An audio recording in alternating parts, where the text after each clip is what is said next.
¿Qué tal? Muy buenas tardes, ¿se escucha ahí atrás? Sí.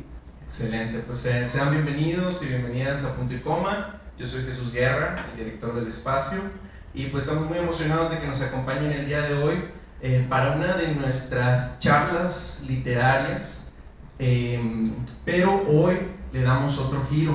Hemos platicado ya con el maestro Nazario Sepúlveda, que nos acompaña el día de hoy. Bienvenido. Hola.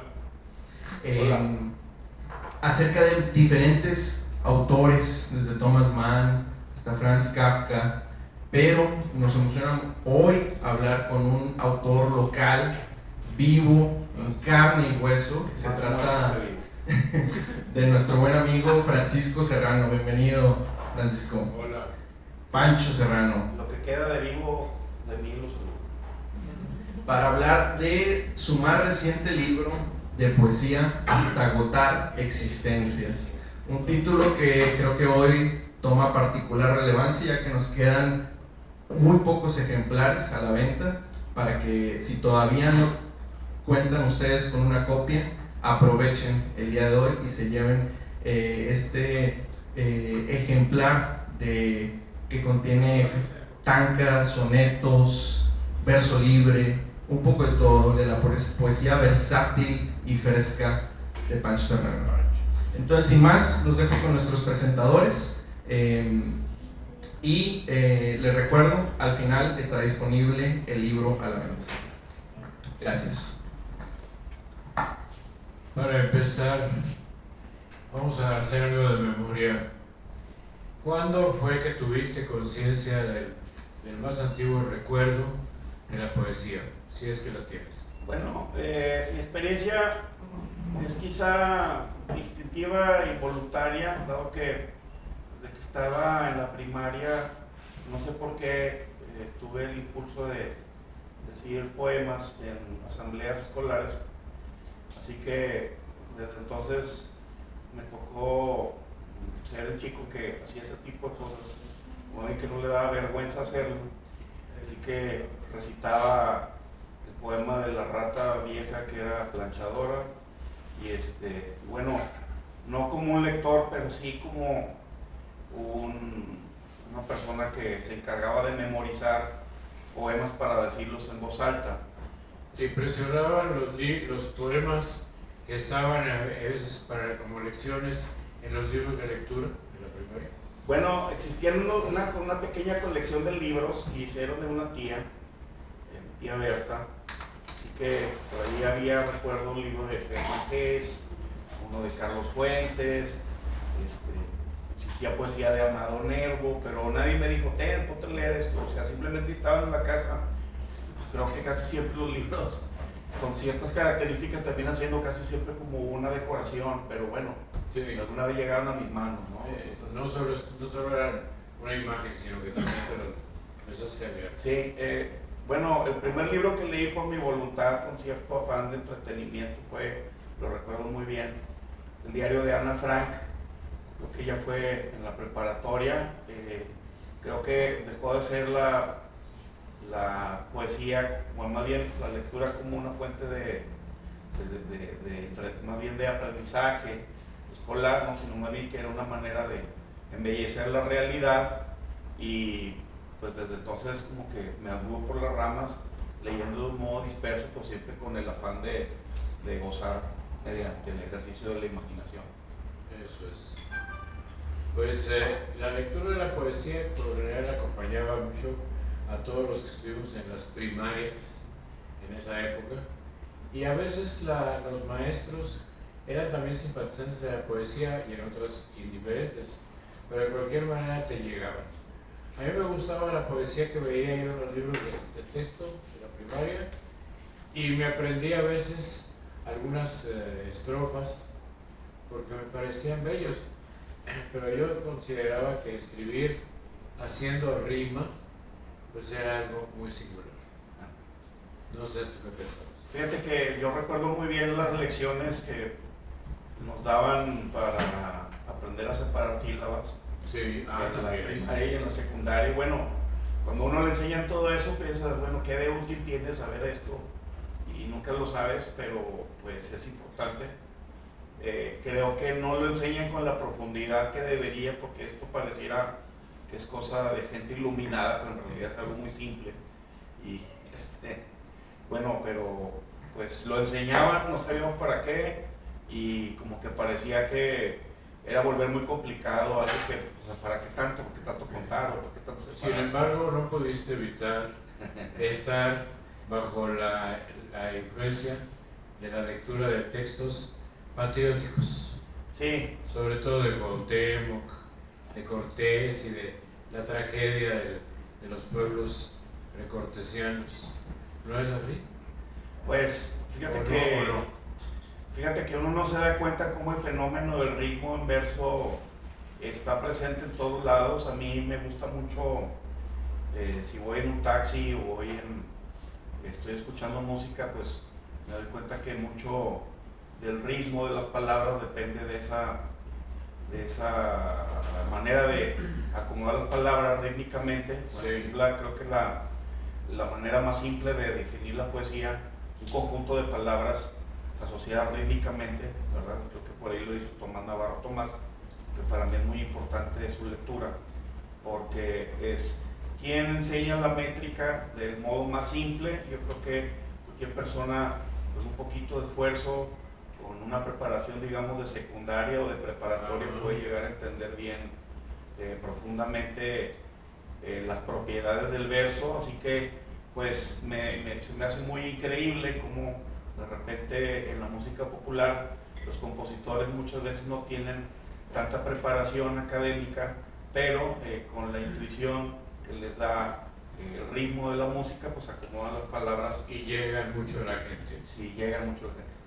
Y se las aprende. Sí, por el don de la rima, que es en realidad un recurso mnemotécnico, ¿verdad? Sí, muy bien. Y después en secundaria también pasó lo mismo.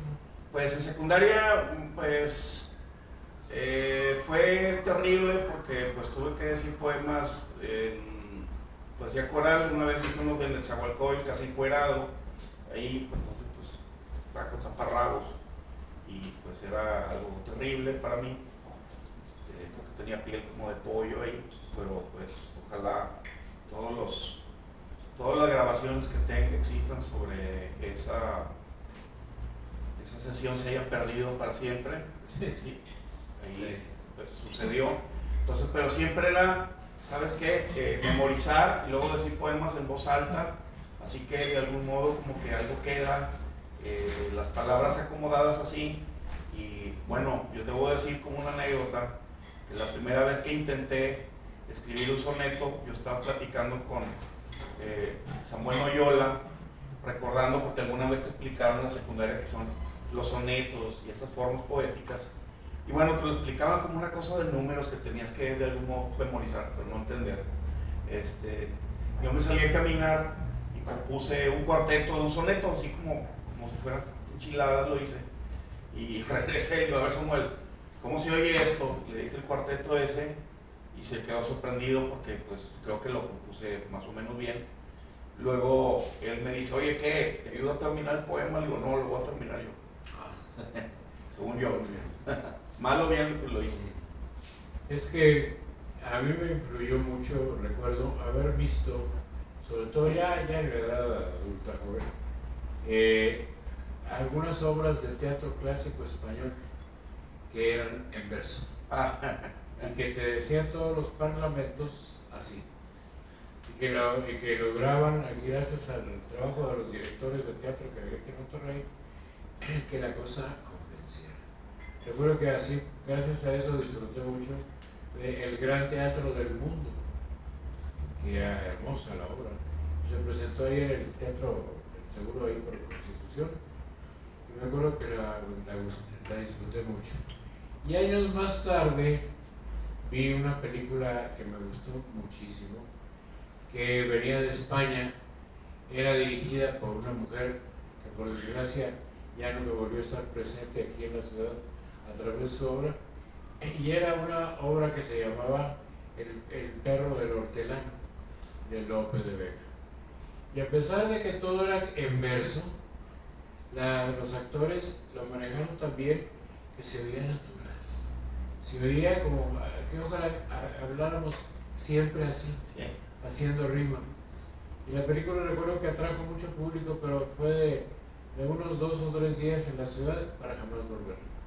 Y por desgracia no hay muchas oportunidades de tener ocasiones así. Pues afortunadamente tenemos entre nosotros, Nazario, para recordar esas cosas. Yo quiero convertir esta reunión en un agradecimiento a tu labor cultural. Creo que algo de lo que hablábamos es que nunca subestimas la sensibilidad ni la inteligencia de las personas, y gracias a ti hemos visto muy buenas películas comentadas, seleccionadas por ti, y pues tu gusto por la literatura es sobresaliente, y tu sensibilidad musical pues nos ha dado grandes momentos, ¿verdad? Nos ha acompañado en una ciudad donde parece que no existe, y de repente va uno en el metro, porque ahora últimamente ponen Radio Nuevo León en el metro, y pienso, de repente alguna persona te puede ir escuchando o acompañar las labores cotidianas de alguien, y recibiendo siempre excelente música, y es algo que tenemos que agradecer. Y ahora vayamos, ¿cuándo fue que escribiste tu primer libro de poesías? Bueno, el primer libro fue casi una obra de algunas casualidades. Primero porque después de la experiencia de haber conocido a Samuel Noyola, pues me animó a escribir, así que pues creo que es un paso bastante difícil cuando uno se decide a dedicar unas horas al día al aprendizaje de una actividad casi suicida, que es escribir poesía, ¿no? Bueno, así me gusta ponerle un poco de emoción al asunto. La verdad es que es un poco aburrido ahí estar anotando y pensando cuál es la mejor manera de escribir algo. Entonces, bueno, yo tenía la experiencia de haber estudiado economía, entonces de algún modo aprendí a leer por mi cuenta, aprender por mi cuenta, y bueno, con la asistencia de algunos maestros, ellos no me enseñaron, pero sí me dijeron qué leer, ¿no? Entonces, claro, ahí me fui poco a poco leyendo. Entonces creo que una idea bastante clara para mí es que si quieres elegir en tu idioma, un idioma para escribir, pues hay que leer las cosas que han sido creadas en el idioma que decides tú para escribir. Yo te he escuchado componer cositas en inglés, lo hace bastante bien, pero hay que conocer las posibilidades expresivas de tu propia lengua, ¿no? Y es claro, por ahí el asunto de por qué leer cosas tradicionales. Aparte de Noyola, que era una influencia muy marcada de ti, ¿algún libro de algún poeta que en ese entonces te haya impresionado mucho? Pues sí me impresionó mucho el Arcipreste de Ita, el libro El Buen Amor.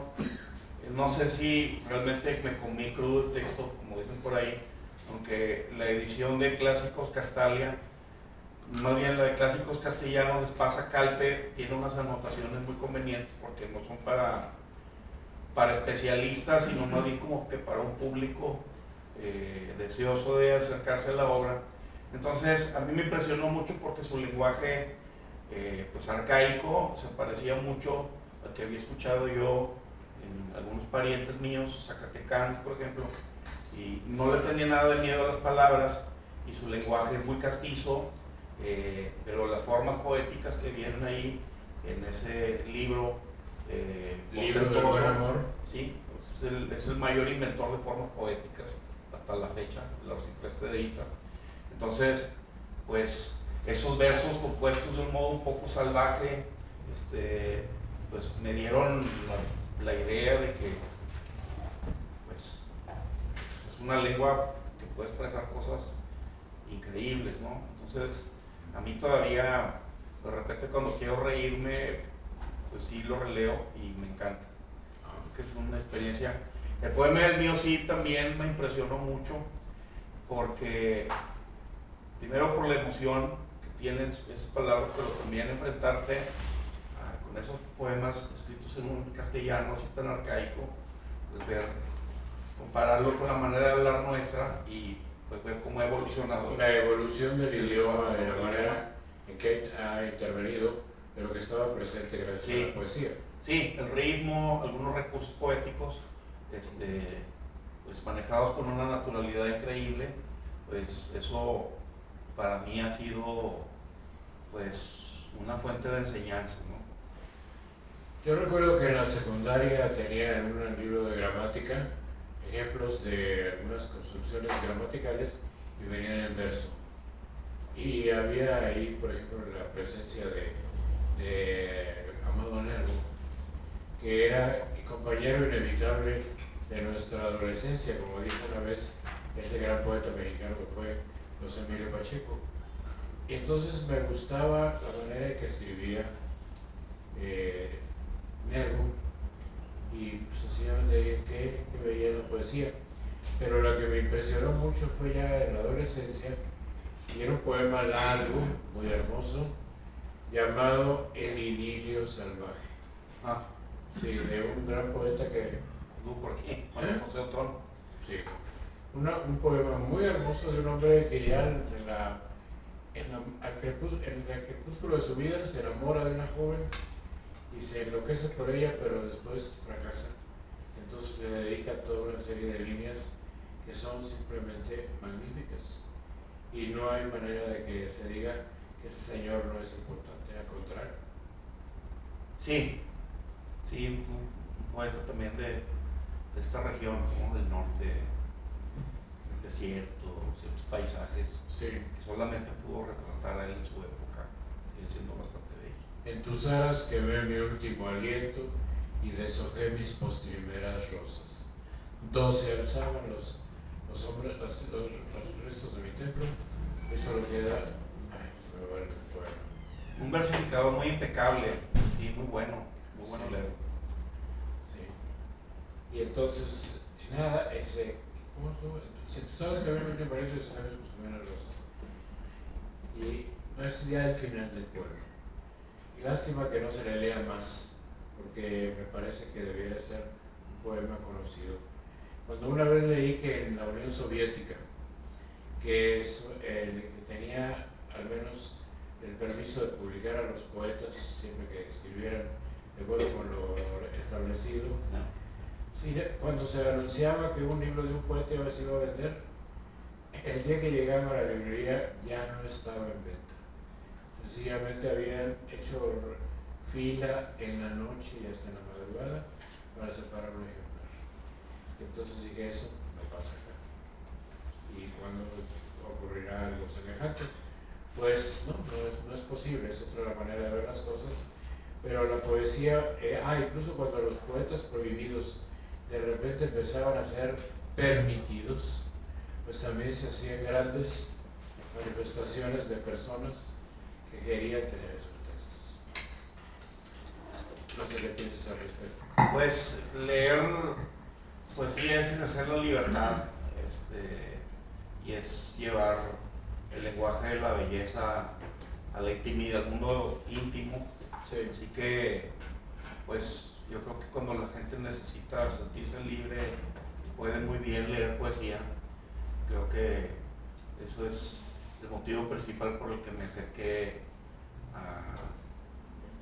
a intentar escribir versos. Entonces, pues bueno, yo creo que eso me mantiene con los pies en la tierra. Y bueno, pues hasta ahorita creo que uno nunca acaba de leer todo lo que uno puede, pero creo que los poetas se mantienen vivos cada vez que hay al menos un lector que los lee y lo recuerda. Así que bueno, es tortuoso, es árido el camino de los poetas, pero creo que tener un lector o dos pues es un compromiso importante. Sí. Y vale la pena sentir ese compromiso. Por ejemplo, este último libro tuyo, ¿cuánto tiempo te llevó a hacer? Pues fíjate que de los tres que tengo, este libro me llevó. Lo que pasa es que yo siempre hago corte con los libros, o sea que cuando publiqué los anteriores ya me había quedado con algunos versos, Sí. con algunos poemas que no publiqué, porque nunca me gusta quedarme en ceros, pero también me gusta mucho que sea un proceso de relectura en donde la calma, cierto reposo me hagan meditar bien las palabras, y creo que vuelvo a decir que el ingrediente secreto de la poesía es el tiempo. Si tú un poema lo dejas de repente inconcluso, ¿vuelves a él o lo olvidas? Fíjate que aquí hay, por ejemplo, uno que se llama, yo le había puesto fíjate que un amigo músico me había dicho, oye, es que quiero que escribiera un requiem, ¿sí? Y me dijo, oye, me gustaría que me ayudaras escribiendo unos poemas para este requiem, que era un músico muy creativo. Religioso. Sí, con esa imaginación. Entonces, pues lo intenté, pero ese intento pues terminó en un proceso de años, ¿sí? Así que ese poema no se llama requiem, sino que se llama plegaria. Y como es una forma poética que yo me tardé mucho en asimilar, ¿sí? Entonces ese poema se quedó detenido por años, hasta que me causaba como cierto problema. No, lo sencillo no es empezar los poemas, acabarlos.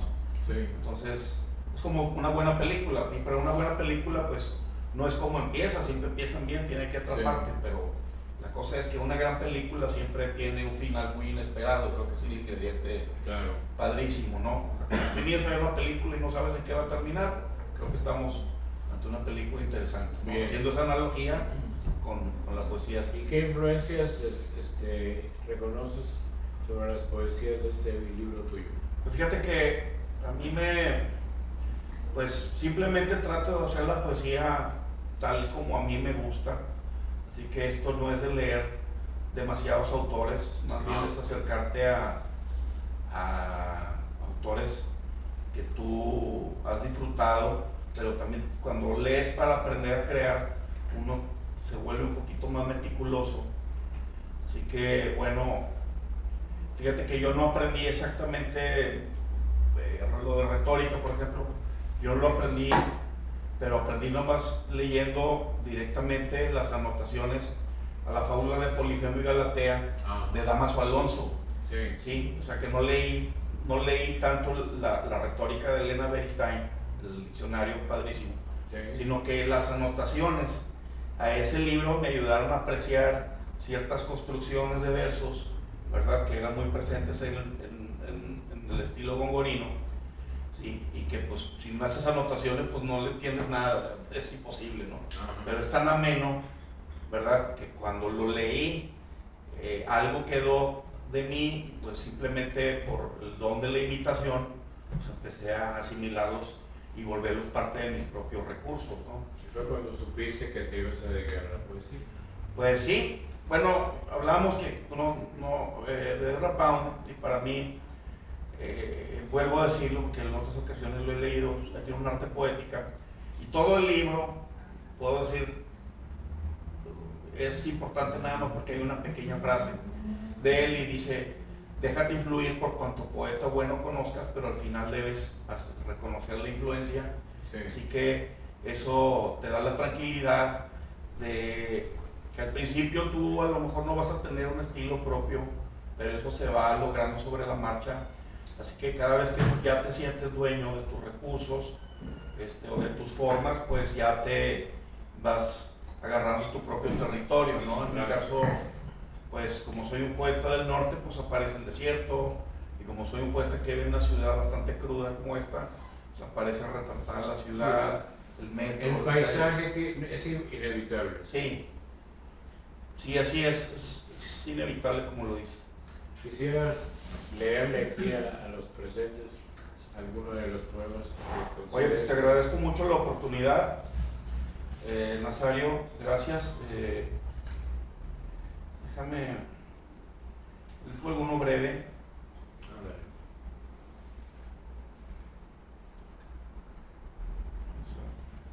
Bueno, estos son los sonetos son muy versátiles, son una obra muy perfecta, pero también se hacen de modo moderno y puedes incluso evitar las rimas. Este poema se llama Bulldozer, dedicado a mi amigo Raimundo Viña, se encuentra entre nosotros. Y bueno, este poema dice así: ellos murieron hace mucho tiempo o no viven aquí. Nos han dejado estos muros cayéndose de viejos, leprosos de consignas y grafitis. Las ventanas tapiadas y la puerta cancelada protegen la maleza y la fauna interior como si fueran los verdaderos dueños del espacio arrebatado muchos años antes. Sin embargo, ¿qué dieras por el patio, la noria? ¿Qué por reponer las vigas del techo derrotado por el tiempo? Tú seguirás cerrando y un bulldozer vendrá a borrar la casa de tus sueños. Aquí has hecho una descripción bastante seria y triste del destino de las construcciones viejas, abandonadas de aquí de esta ciudad. Así es. Y hasta podría ser un ensayo, pero aquí aunque no haya rima, sí hay un ritmo muy especial que lo transforma en el poema que tú deseas. Sí. Bueno, ¿Sí? Dijo uno, bueno, mira, este es terrible. Se llama Calle Guerrero. Ajá.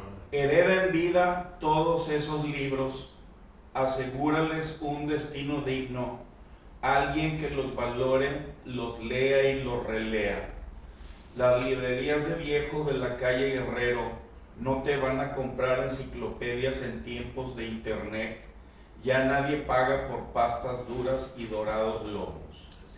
Serán comprados a muy bajo precio o irán al kilo junto con revistas, viejos libros de texto y de política. No permitas que sean sacados de las cajas como peces vaciados de las redes de un barco y aplasten el recuerdo del librero repleto. Aunque sea muy bueno reciclar el papel, permite que esos libros entretengan a un reo o hagan soñar a un niño en la escuela de alguna ranchería. Pocos se salvarán de la mirada del tiempo, el más incorruptible crítico literario. Aquí está un homenaje a las librerías de viejo. Sí. En lugares de mucha emoción. Pues es que a veces ahí se descubren unos tesoros inesperados. Sí. Y llegas y claro, te puedes encontrar un texto valiosísimo o sencillamente unos libros bastante convencionales que son viejos además y que no los compras. Pero se mantienen en la dinámica de encontrar un nuevo lector, ¿no? Así es, sí. Es la parte padre. Sí, se busca pensar qué decía el lector de este tiempo, de estos años, porque veo que el libro fue editado en los años 30. Vuelve algo que mencionábamos hace un momento cuando llegaba, y es que nunca debe uno subestimar la sensibilidad ni la inteligencia de los lectores. Así es. Y bueno, yo me siento muy orgulloso que este libro, que fue hecho en Monterrey, casi todo escrito aquí, auspiciado por regiomontanos, pues es un libro que está destinado principalmente a venderse en esta ciudad. Está casi agotado gracias a los lectores, ¿verdad? Que me han apoyado, volviéndolo a leer. Espero que les haya causado alguna emoción. Y este libro pues lo han leído desde punks, un cirujano, un doctor en letras, pues abogados. Sí, cualquier persona puede tener acceso a este libro. Sí. Y si vive aquí en Monterrey, va a reconocer inmediatamente que es de una atmósfera totalmente regiomontana. Sí, alguien que ya no vive en esta ciudad, pero nació aquí, me dice, me recuerda mucho a la ciudad. Sí, entonces es bueno para mí que también exista el poema como fuente de recuerdo, pero también como una señal de el tiempo en el que fue escrito, ¿no? ¿Qué te parece la frase que dijo un poeta francés siglo XIX, que dijo: hay que decir de otra manera las palabras de la tribu, para referirse a su afán de escribir poemas? Pues ante todo los recursos poéticos están hechos para hacer sentir, ¿no? Así es. Principalmente, como logras hacer sentir algo, pues creo que el poema ha cumplido su deber principal, ¿no? Ajá. Sí.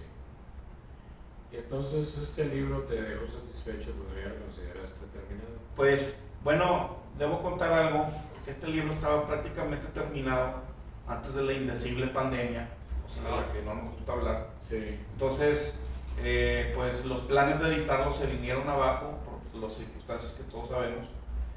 Así que bueno, una frase que me gusta mucho a mí decir, que es una de mis pequeñas máximas poéticas, es que en poesía el tiempo se usa a favor y no en contra. Es cierto. Así que, al contrario a otras formas de escritura, ejercicios como el periodismo, pues aquí siempre está escribiendo contrarreloj, ¿verdad? La nota de un día para otro envejece, y bueno, en la poesía no.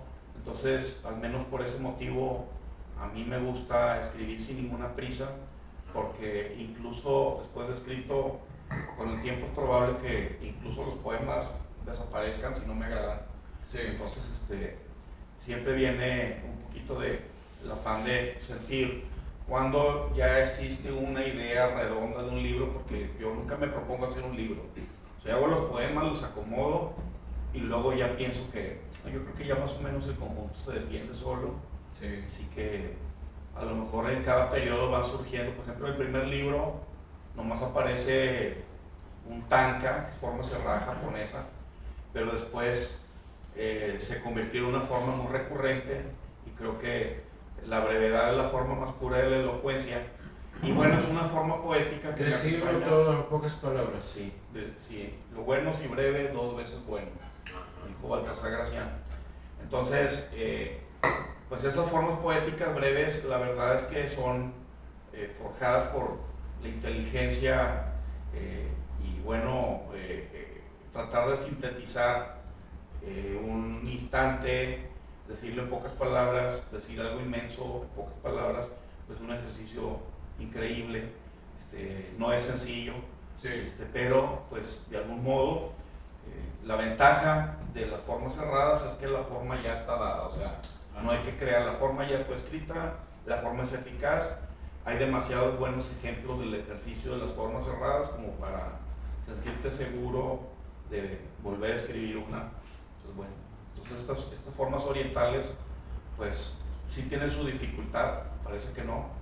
El haiku creo que agobia a la gente y a veces hasta se pelean por las reglas que hay que cumplir o no, pero pues a la hora de la hora, pues como dice aquí en el libro, pues como yo soy mexicano, pues yo le pongo chile y limón a todas las cosas, ¿no? Entonces, cosas de la imaginación yo la hago a mi modo, y pues y resulta.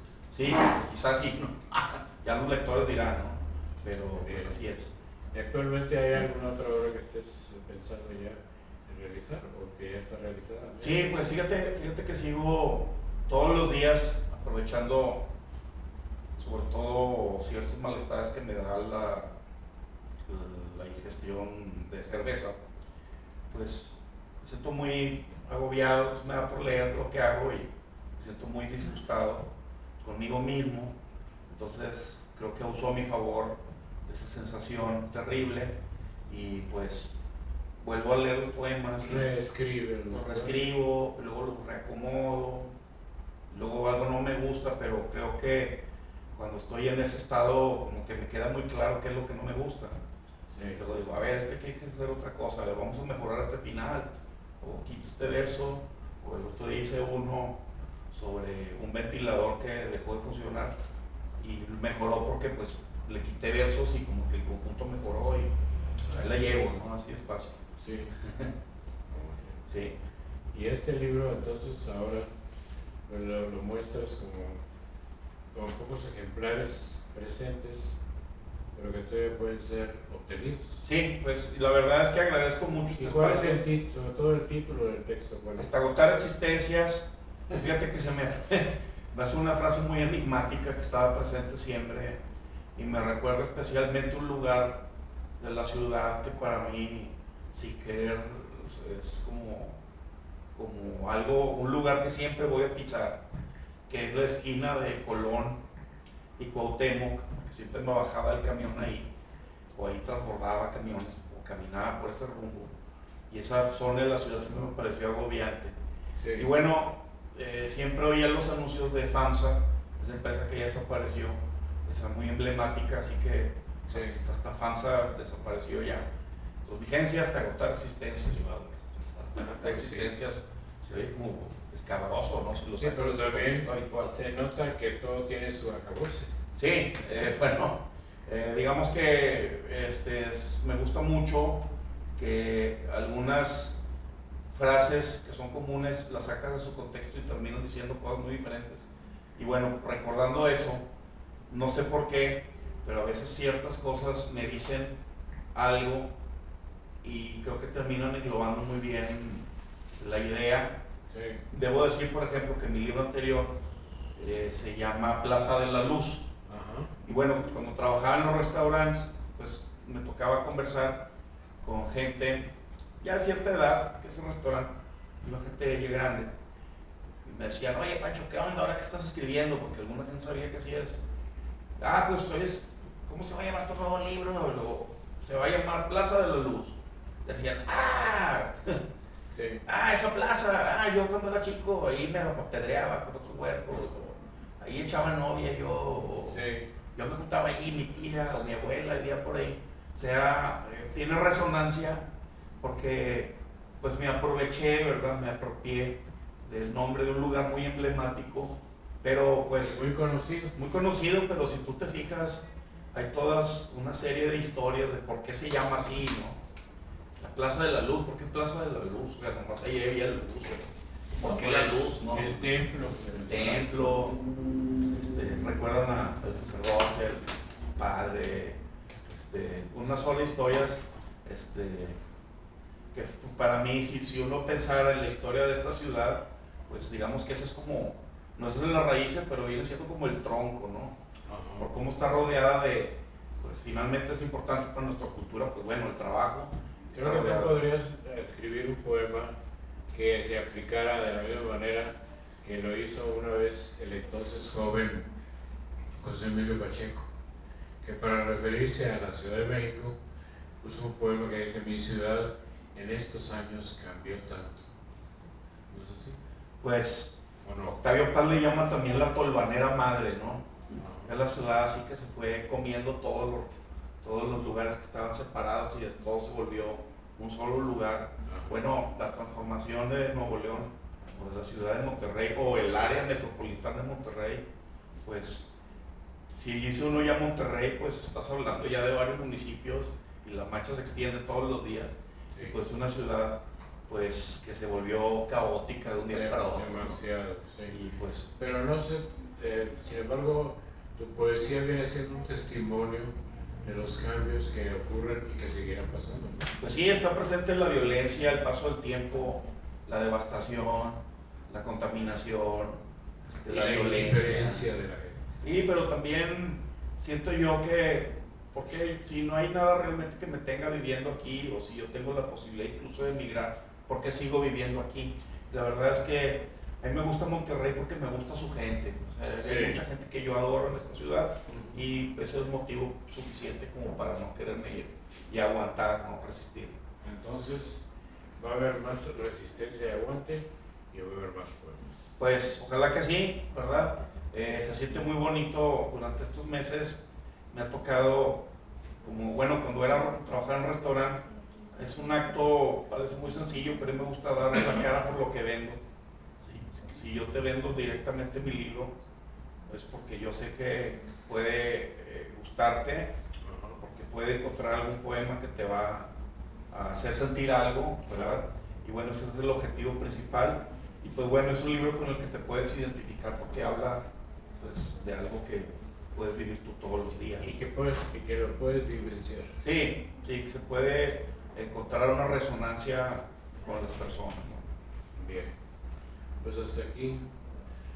Me alegro de haberte tenido el gusto de que presentaras este texto tuyo, que naturalmente es muy representativo de tu oficio como escritor de poesía. O sea, yo más bien soy quien te debe agradecer. Sabes que el cariño por ti es especial. Creo que somos muy afortunados con tu trabajo, con poder contar con tu trabajo, la difusión cultural, tu manera de sentir tan apasionadamente las artes, especialmente el cine y la música, que son de tus mayores especialidades, y sobre todo tu generosidad de compartir y siempre pues confiar en que existe alguien que tiene ganas de sentir, de alimentar su inteligencia y su sensibilidad. Es increíble tu labor, tu persistencia y tu resistencia. Así que gracias de nuevo. Es un ejercicio bastante cómodo esto de repartir el lotes en público. Yo estoy muy agradecido de estar contigo en este momento junto con ustedes. Y hasta aquí hemos llegado.